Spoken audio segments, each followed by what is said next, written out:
Oh, that's 273. Alright.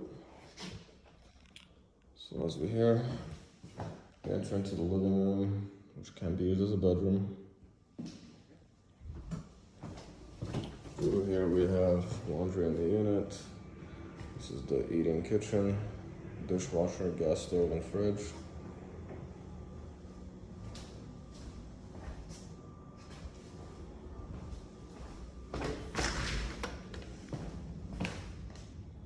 Extra patio space, backyard, small little porch area. As we go upstairs,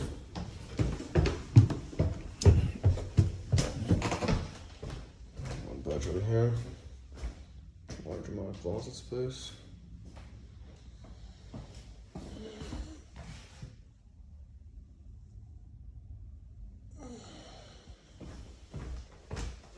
Second bedroom here.